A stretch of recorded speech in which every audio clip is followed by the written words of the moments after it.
Boa noite a todos. Graças ao nosso bom Deus, aqui estamos e quero convidá-los a mais uma vez abrir a palavra de Deus em Efésios, capítulo 1, e vou ler os versos 3 a 6. Efésios 1, dos versos 3 a 6.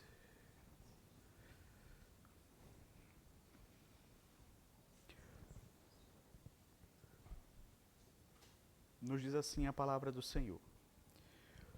Bendito o Deus e Pai de nosso Senhor Jesus Cristo, que nos tem abençoado com toda sorte de bênção espiritual nas regiões celestiais em Cristo, assim como nos escolheu nele antes da fundação do mundo, para sermos santos e irrepreensíveis perante ele, e em amor nos predestinou para ele, para a adoção de filhos por meio de Jesus Cristo, segundo o beneplácito de sua vontade, para o louvor da glória de sua graça, que ele nos concedeu gratuitamente no amado. Até aqui, queridos, a leitura da palavra do nosso Deus. Vamos orar ao Senhor. Senhor Deus, graças nós te rendemos, ó Pai, porque até aqui temos ouvido a Tua voz por meio da Tua palavra lida, da Tua palavra cantada. Nesta hora nós te rogamos que o Senhor continue falando aos nossos corações, através da pregação da Tua palavra. Ilumina-nos nesta hora, tira todo o empecilho, tudo aquilo que pode de algum modo atrapalhar a compreensão do Teu Evangelho. Abençoa-nos, ó Pai, nesta maravilhosa oportunidade de aprendizado, que possamos aprender mais acerca da Tua palavra, acerca dos Teus decretos, das Tuas obras e da Tua salvação que Tu realizastes em nós através do Teu Filho amado, Jesus Cristo, e através do Teu Santo Espírito. Pedimos que o Senhor, através desse mesmo Espírito, ilumine o Teu povo para compreendermos com mais exatidão, com mais clareza, a salvação que recebemos da parte do Senhor. Assim nós te rogamos e te suplicamos estas bênçãos em nome de Jesus. Amém.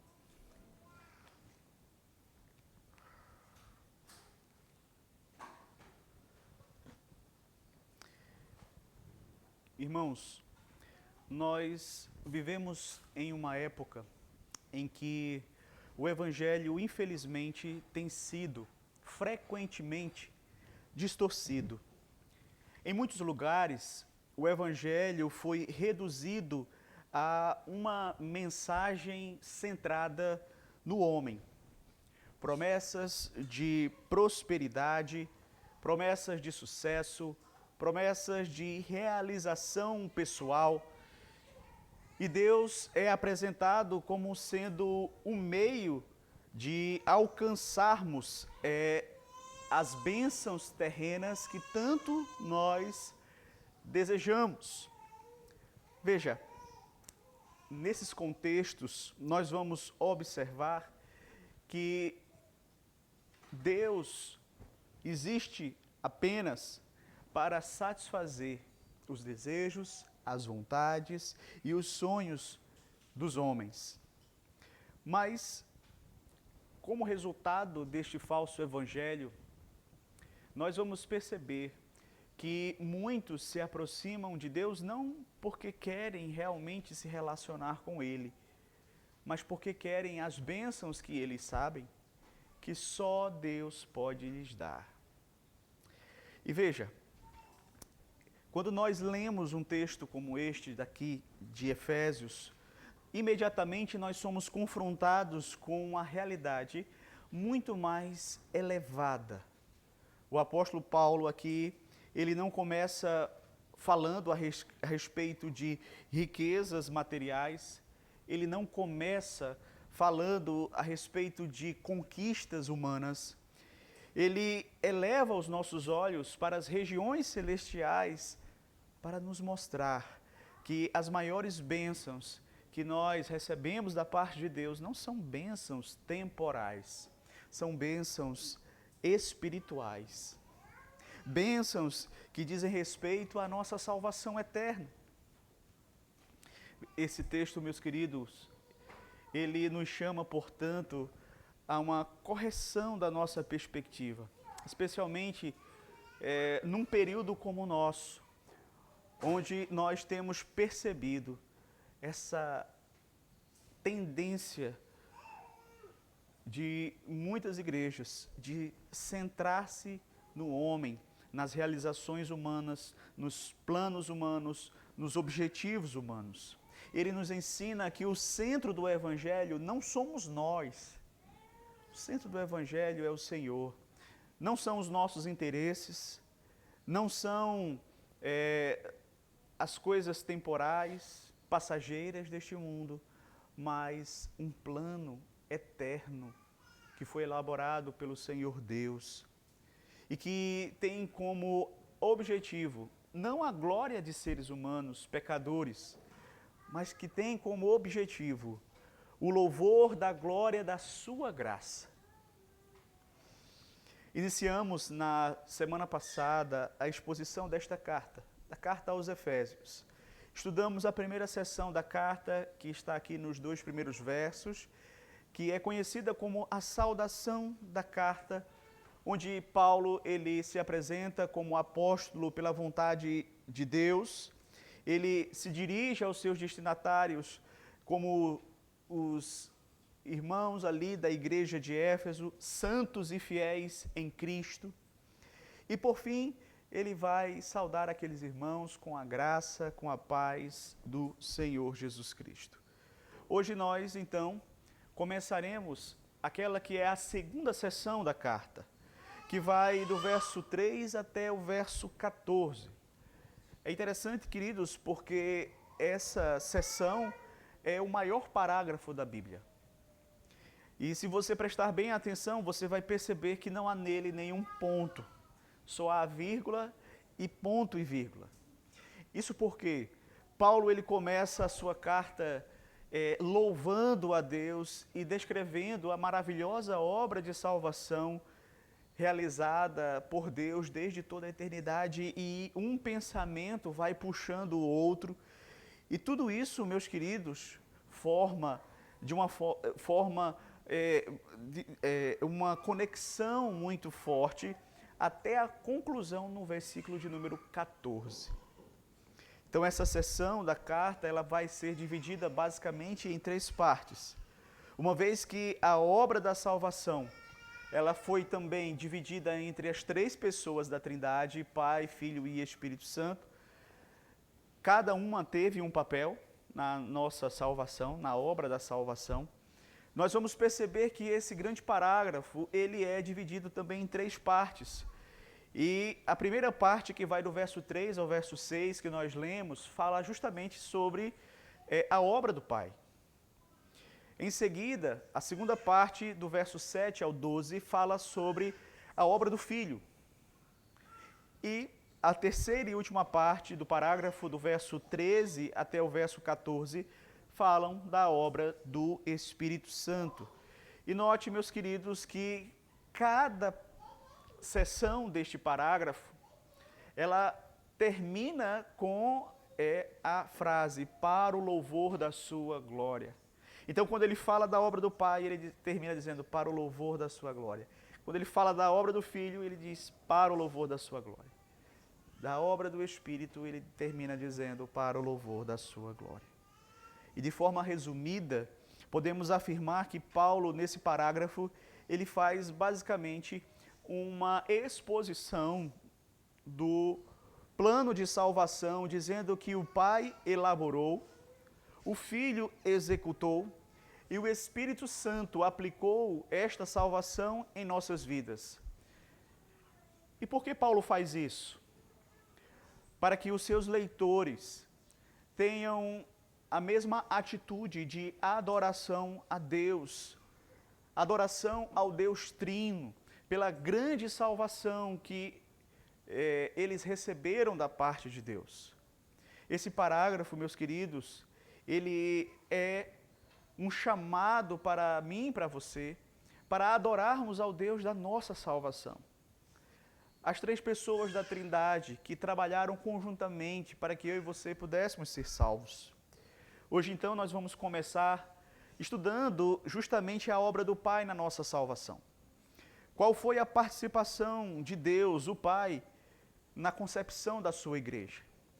Começaremos observando três razões pelas quais Paulo nos convida a adorar a Deus.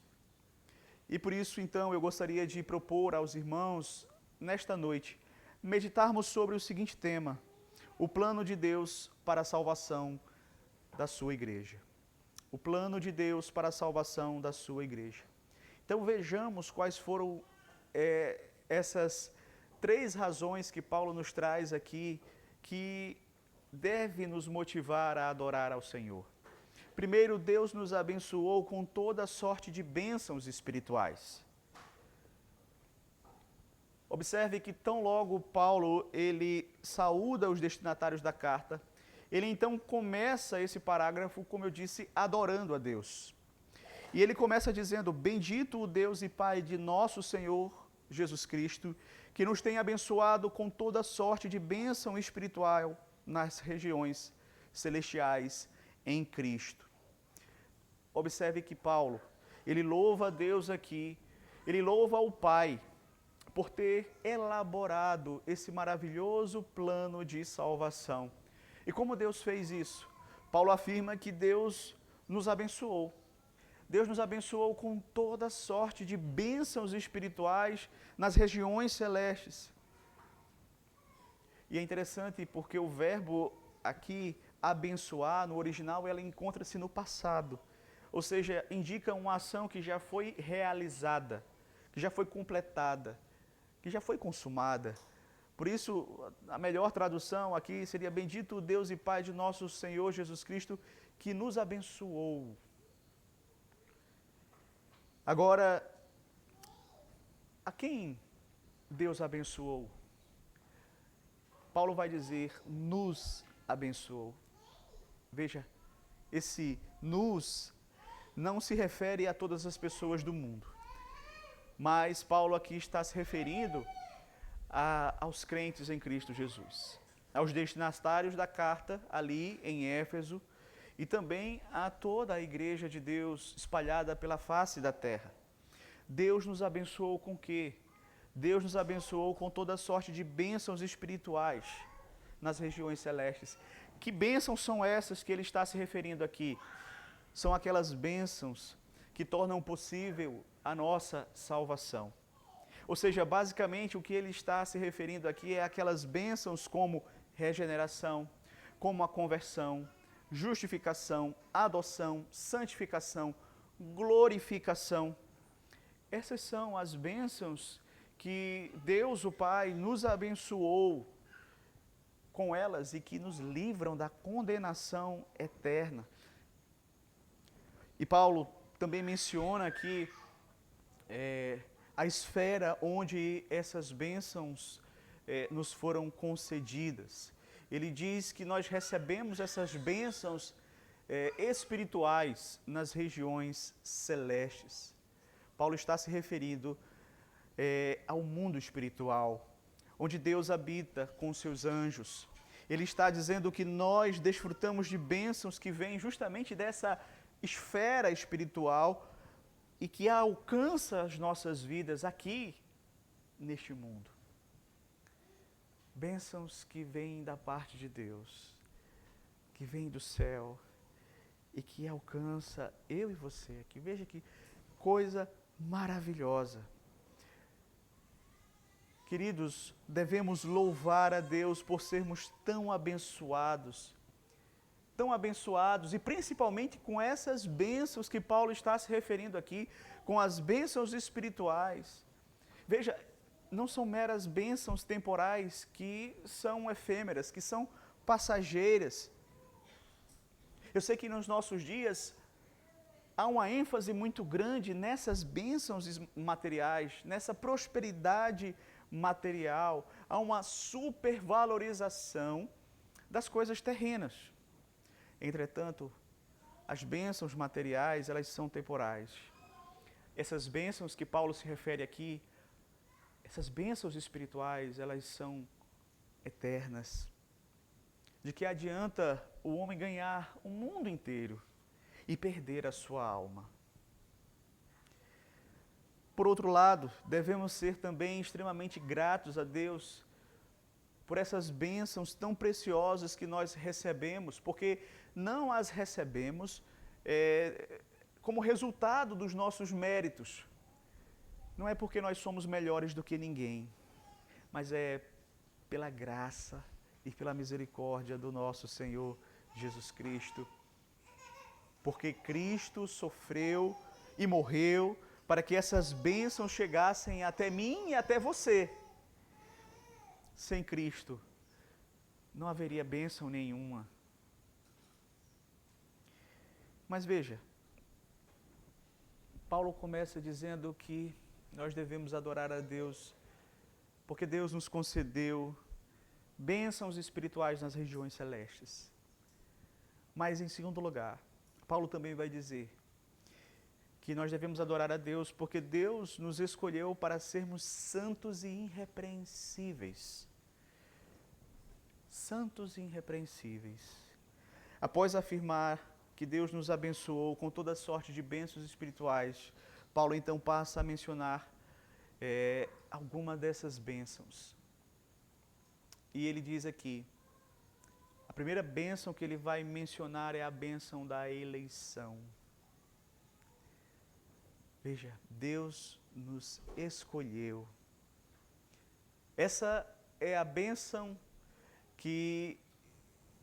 de onde advém as outras, podemos assim dizer. Verso 4. Assim como nos escolheu nele, antes da fundação do mundo, para sermos santos e irrepreensíveis perante ele. Veja, Paulo detalha aqui essas bênçãos espirituais que nós recebemos. E ele menciona primeiro a eleição. Martin Lloyd Jones, comentando esse texto, ele vai dizer que todas as bênçãos e todos os benefícios que desfrutamos é por causa da eleição. E quando nós falamos de eleição, nós sabemos que estamos tratando de uma doutrina que não é tão fácil a compreensão. E por esta razão, nós vamos também perceber que muitos buscam distorcê-la. Muitos buscam encontrar interpretações que amenizem este verbo escolher.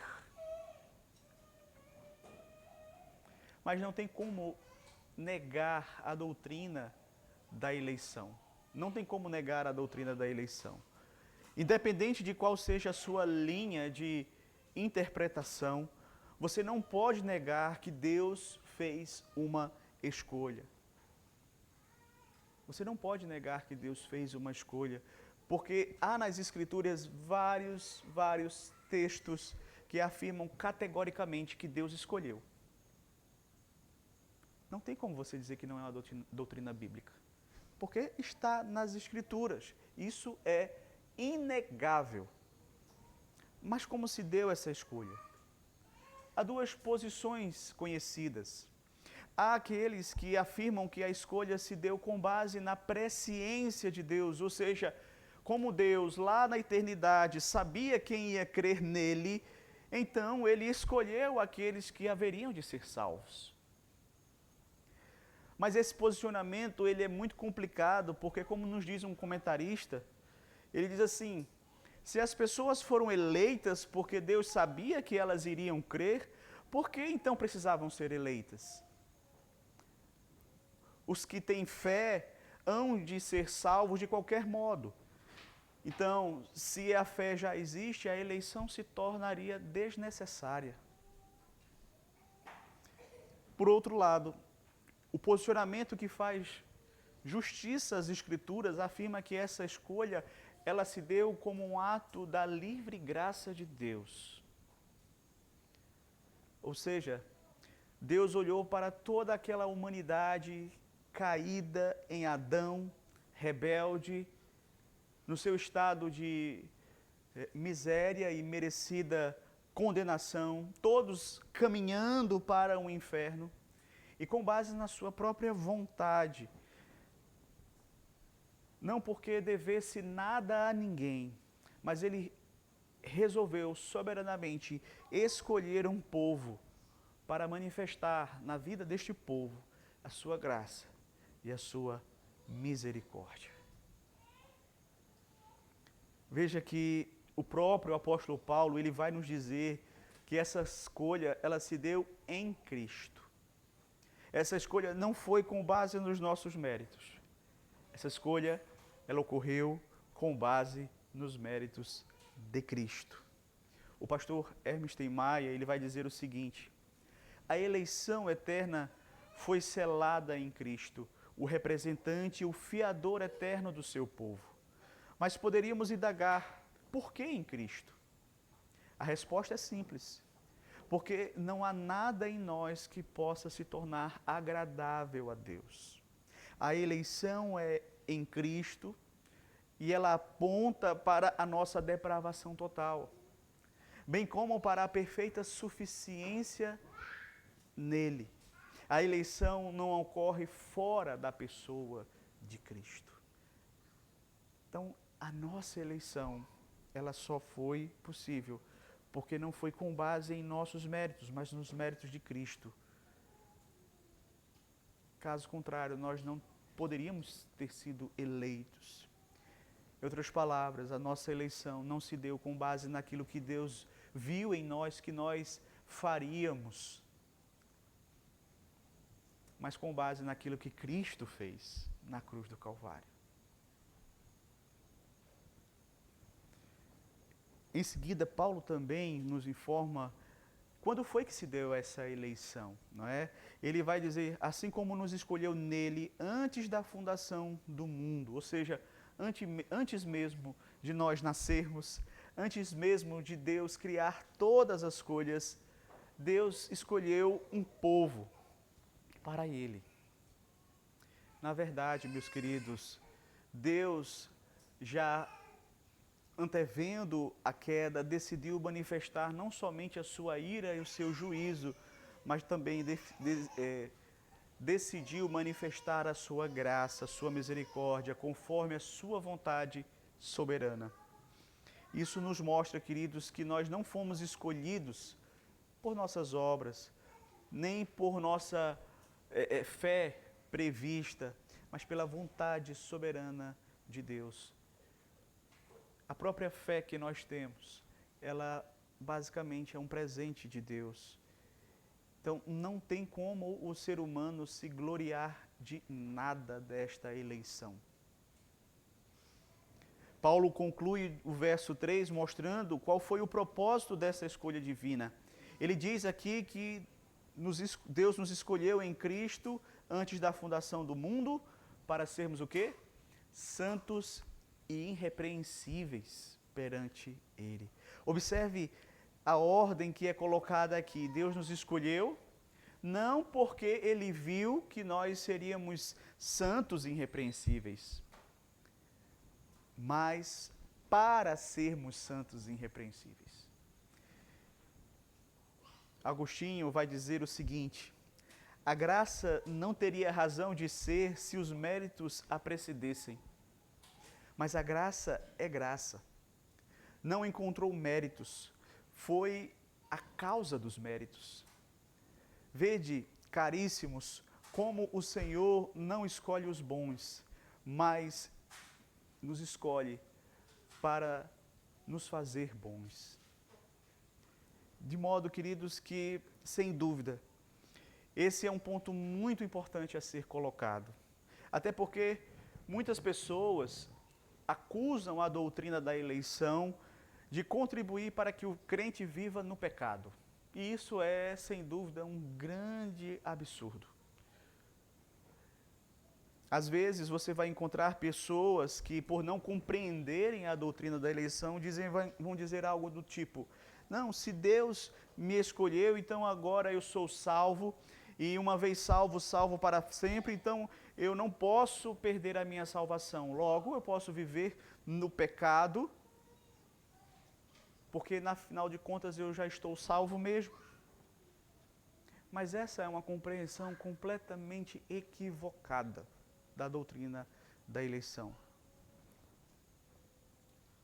Esse é o pensamento de alguém que não foi eleito e que não desfruta da salvação em Cristo Jesus. Paulo vai dizer: Deus nos escolheu para sermos santos e irrepreensíveis diante dele. A ideia é que aqueles que são escolhidos em Cristo, uma vez alcançados pela graça de Deus e habitados pelo Espírito Santo, eles vão desejar viver de acordo com a vontade de Deus para a vida deles. Eles vão desejar viver de acordo com o propósito de Deus para a vida deles, ou seja, viver uma vida santa, viver uma vida separada para Deus, viver uma vida de maneira irrepreensível, íntegra diante de Deus e diante dos homens. Claro que isso não significa que eles serão perfeitos. Aqui nessa vida nós sabemos que enquanto vivos estivermos, pecadores seremos. Mas os eleitos, eles vão lutar para buscar mortificar a carne, para vencer o pecado, para serem cada dia mais parecidos com Cristo, mais santos, mais irrepreensíveis perante Ele. Veja, a primeira bênção que o Senhor nos deu nesta vida foi nos ter escolhido. A primeira bênção que Deus deu àqueles que de fato são salvos não foi a vida, mas foi o fato de ter sido escolhido na eternidade para fazer parte da família dele. A primeira bênção que Deus te deu não foi te dar a vida, te dar uma família, mas foi te escolher. Se você é um crente em Cristo, se você é um eleito dele. Queridos, a doutrina da eleição, ao invés de nos causar soberba, ela também vai causar em nós, ela não causa soberba, ela provoca em nós humildade. Porque ela mostra para mim e para você que não fomos escolhidos por causa dos nossos méritos. Não fomos escolhidos com base naquilo que nós temos de bom. Mas fomos escolhidos apesar de nós mesmos. Que nossa atitude seja semelhante àquela de Spurgeon diante da eleição, quando ele diz, em certa literatura: eu creio na doutrina da eleição, porque tenho a certeza de que se Deus não tivesse me escolhido, eu nunca o teria escolhido. E tenho certeza que Ele me escolheu antes de eu nascer, ou então Ele nunca teria me escolhido depois. E Ele deve ter me eleito por razões desconhecidas para mim, pois eu nunca poderia encontrar qualquer razão em mim mesmo para que Ele me olhasse com amor especial. Quando nós começamos a estudar a doutrina da eleição, nossa atitude é semelhante à de Spurgeon. Ainda bem que Deus me escolheu, porque se dependesse de mim, eu estaria perdido. Veja, aqueles que não são santos não podem dizer que são eleitos. A Bíblia diz que nós somos eleitos para sermos santos e irrepreensíveis. E nós devemos buscar a santificação sem a qual ninguém verá o Senhor. No céu só entrarão os santos. Uma pessoa que não ama a santidade não suportaria o céu. E aí Spurgeon argumenta dizendo assim: por que você reclama da eleição divina? Você não quer ser santo, não quer viver uma vida piedosa, por que você reclama por não ter recebido aquilo que você não deseja?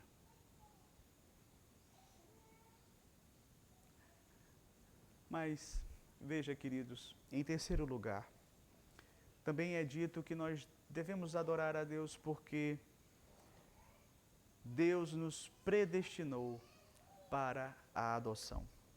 Paulo coloca da seguinte forma no verso 5: e em amor nos predestinou para Ele, para a adoção de filhos, por meio de Jesus Cristo, segundo o beneplácito de sua vontade. Veja, a eleição e a predestinação são doutrinas semelhantes. Ambas são decretos de Deus antes da fundação do mundo.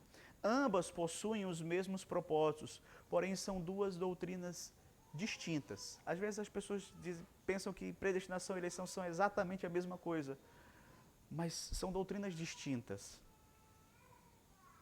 A eleição é o ato pelo qual Deus separou para si quem Ele quis da humanidade caída, enquanto que a predestinação diz respeito ao destino que Deus vai dar para aqueles que Ele escolheu. Predestinar significa destinar com antecipação. Certo? Então, Deus, Ele predestinou pessoas para a salvação.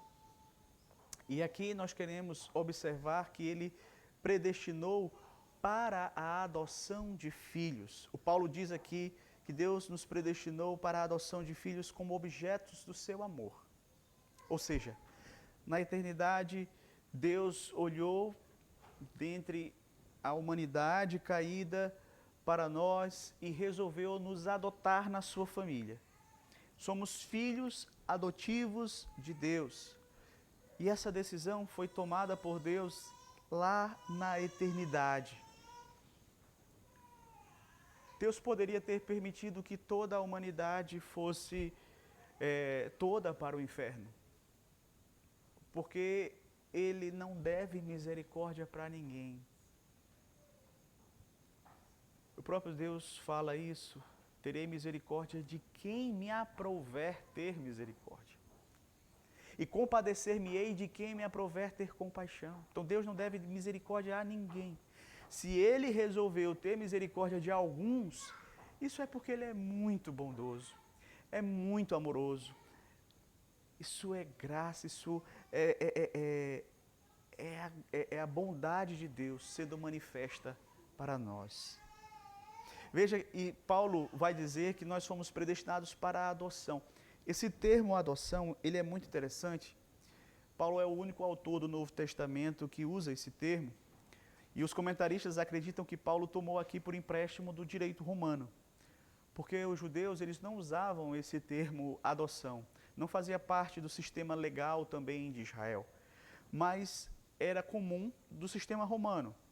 E Paulo, como cidadão romano, conhecia muito bem as leis romanas. Quando uma criança ela era adotada numa determinada família, ela então passava a ter direito ao nome daquela família, ter direito aos bens daquela pessoa que o adotou. E por outro lado, a lei romana também garantia que aquela pessoa que adotava tinha todos os direitos e os privilégios de um pai. Então, Paulo está dizendo que aprove a Deus na eternidade não apenas resgatar alguns, mas Ele também, na sua infinita graça e misericórdia, não apenas livrou estes que Ele escolheu da condenação eterna, mas Deus os adotou na sua família. Deus não quis somente salvá-los, mas predestiná-los para serem seus filhos. Ou seja, o propósito de Deus não era apenas nos salvar. O propósito de Deus era nos adotar. Nos tornar irmãos do seu Filho unigênito, o Senhor Jesus Cristo. Fazer do Senhor Jesus o primogênito dentre muitos irmãos. E assim, nos incluir na sua família. E veja, nós todos estávamos destinados ao inferno. E não adianta dizermos que Deus estava sendo injusto conosco, porque não. Os nossos pecados, de fato, resultam justamente na condenação eterna. Porque o salário do pecado é a morte. O pagamento do pecado é a morte, é a condenação. Mas aí Deus resolveu escolher alguns, por sua livre graça. E predestinou estes não apenas para a salvação, mas para que pudessem fazer parte da sua família, para serem adotados, para que eles recebessem o seu nome, para que eles fossem chamados filhos de Deus, para que eles se tornassem seus herdeiros e co-herdeiros com Cristo Jesus. Veja que coisa maravilhosa.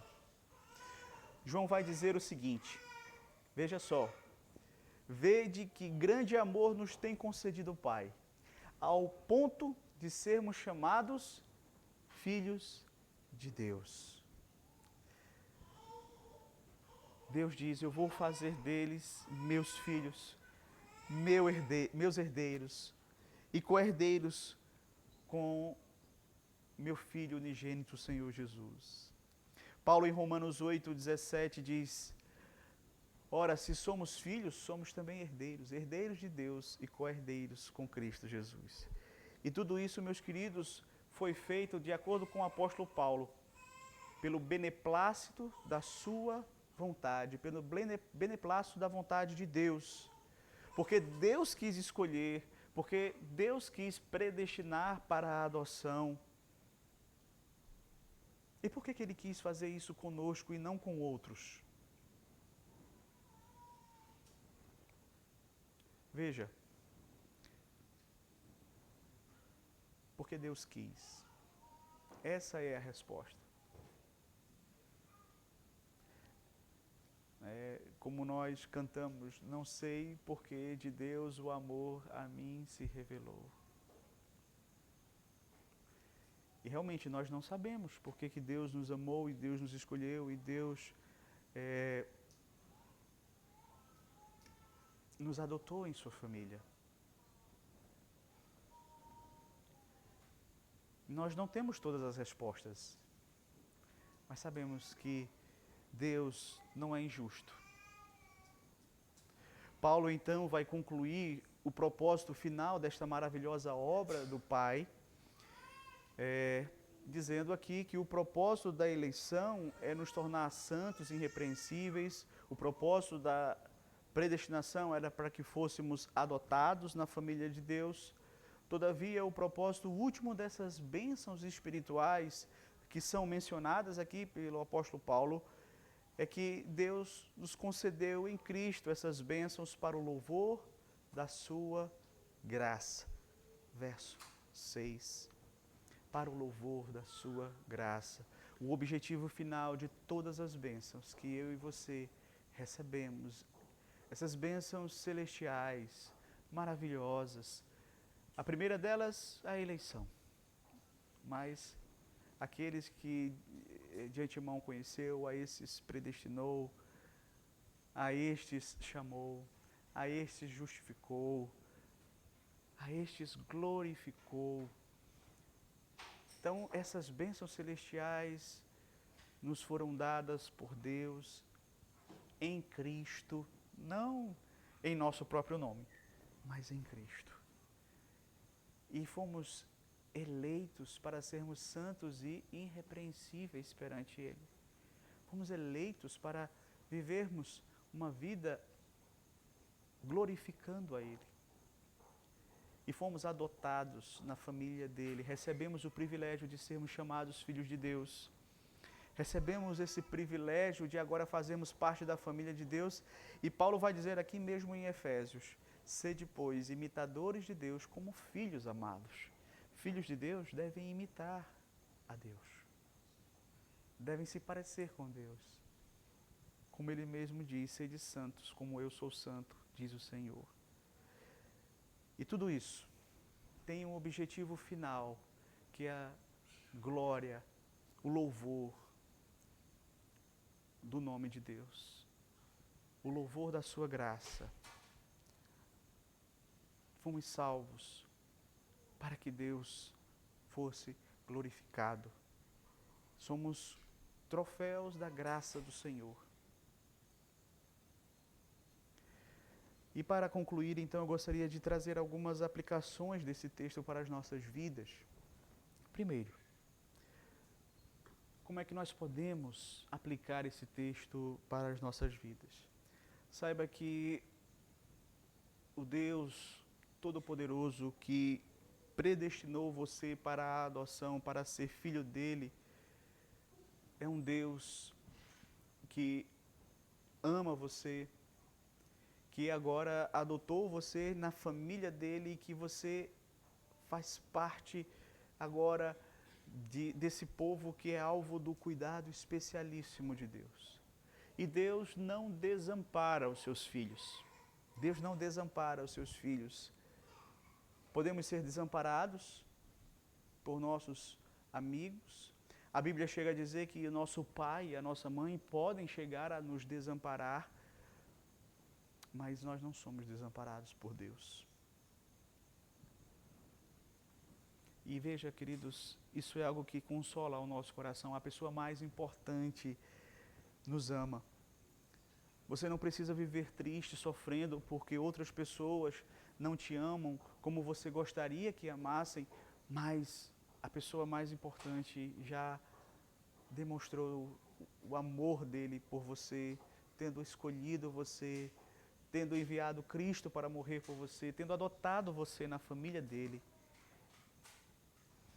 Uma segunda aplicação, uma vez que nós entendemos que Deus elaborou um plano de salvação tão maravilhoso e que tem cumprido esse plano de forma tão fiel, nos abençoou, nos escolheu, nos predestinou, nos adotou na sua família e tudo isso ele fez para a sua glória, para que por meio das nossas vidas o nome dele fosse glorificado. O mínimo que nós devemos fazer, uma vez que nós somos conscientes disso, conscientes da salvação que nós recebemos, é justamente viver para a glória desse Deus. Fazer tudo para a glória dele. Paulo chega a dizer que sejam as coisas mais simples do dia a dia. Quer comais, quer bebais, quer façais qualquer outra coisa. Seja o seu estudo, seja o seu trabalho, seja os seus relacionamentos, faça tudo para a glória de Deus. Para que Deus seja glorificado na sua vida. Uma terceira aplicação. Se você está aqui, é um crente em Cristo Jesus, e talvez você ainda não entendeu muito bem a doutrina da eleição, saiba que a sua salvação não depende de você compreender e crer nessa doutrina, até porque esse não é um critério para você ser salvo. Sua preocupação deve ser de você servir a Deus da melhor maneira, com a compreensão que você hoje tem das Escrituras. E que você ore pedindo a Deus que Deus possa lhe dar iluminação, compreensão a respeito desse assunto. Uma quarta aplicação para as nossas vidas. Agora talvez você esteja aqui e não seja um crente em Cristo Jesus. Talvez você tenha ouvido essa mensagem, seja aqui, seja pela transmissão, e você ficou um tanto quanto perturbado e se perguntando, mas será que eu sou um desses eleitos?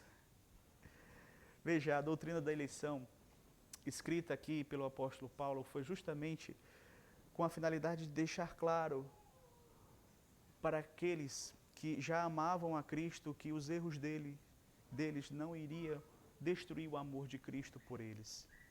O que você, que não é crente, que teve a oportunidade de ouvir essa mensagem nesta noite, deve entender é que você deve crer no Senhor Jesus Cristo, se arrepender dos seus pecados, reconhecer a Cristo como sendo o único Senhor e Salvador da sua vida, o seu único e suficiente Salvador.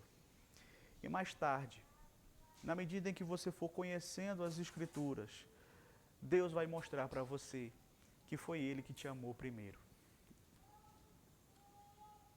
Não foi você que o amou primeiro, foi Ele que te amou primeiro. Por ora, você deve amar a Cristo. Você deve amar aquele que morreu na cruz em seu lugar. Mas veja, uma aplicação também importante é que a predestinação, a eleição, são doutrinas maravilhosas. Infelizmente, muitos distorcem essas doutrinas. A doutrina da eleição é um incentivo à santidade e não uma desculpa para o pecado. Deus não nos escolheu para sermos pessoas que vivem de qualquer forma. Deus nos escolheu para sermos santos como Ele é santo. Esse foi o propósito pelo qual Deus nos escolheu. Fomos eleitos para sermos santos e irrepreensíveis. E acerca disso, Martin Lloyd Jones diz assim: por mais doutrina que uma pessoa saiba, por mais que ele defenda a eleição e a predestinação, se nele não houver este elemento da santidade, ele não é um escolhido. O homem que foi escolhido para a santidade. E se não há evidências de santidade na vida dele, isso é prova de que ele nunca foi escolhido. Então, essa história da pessoa dizer, não, eu sou eleito, sou predestinado, posso viver do jeito que eu quiser, isso mostra que essa pessoa, ela realmente não é crente. Ela não entendeu a eleição. Mas, em sexto lugar, a doutrina da eleição é um incentivo para a evangelização. Paulo, em sua carta a Timóteo, segunda carta a Timóteo, no capítulo 2, verso 10, ele diz assim: por esta razão, tudo suporto por causa dos eleitos, para que também eles obtenham a salvação que está em Cristo Jesus, com eterna glória. Era justamente porque Paulo sabia que Deus tinha os seus eleitos, que isso o motivava a pregar o Evangelho. Ou seja, a doutrina da eleição, ao contrário de produzir em nós apatia, produzir em nós desinteresse pela evangelização, muito pelo contrário, a doutrina da eleição é a base justamente para que a gente possa pregar, é justamente porque a gente sabe que Deus tem os seus eleitos e que não depende de nós, não depende do nosso convencimento, não depende da nossa oratória. Se Deus quiser nos usar, Ele vai usar. E como Ele tem os seus eleitos, e eu não sei quem são, não tenho uma setinha na cabeça dizendo assim que aquele ali é eleito, então devemos pregar para todos. Porque Deus tem os seus eleitos e, como disse o Senhor Jesus, as minhas ovelhas ouvem a minha voz e elas vão me seguir. Então, veja, a eleição, ela não faz com que a gente cruze os braços, muito pelo contrário, ela faz com que a gente queira realmente trabalhar para o Senhor. Irmãos, ao olharmos para Efésios 1, do 3 ao 6, fica claro que a nossa salvação, ela não começa em nós. Ela também não termina em nós, ela começa em Deus.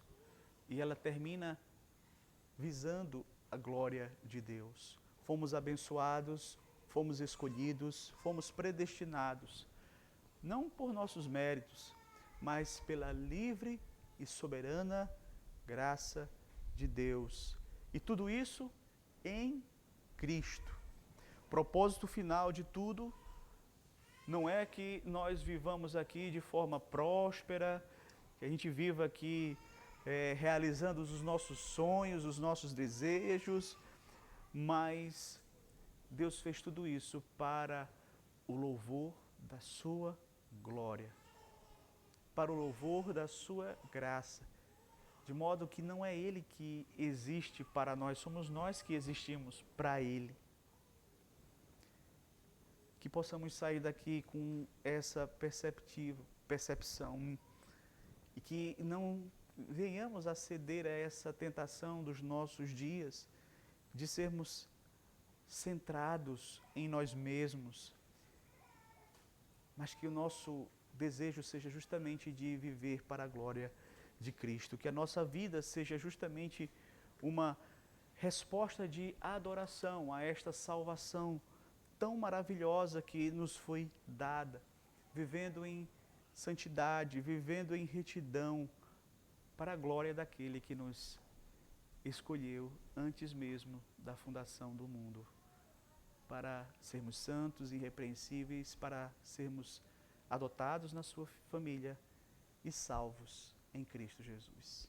Que Deus em Cristo nos abençoe, que possamos guardar essas verdades sempre vivas em nosso coração. Amém.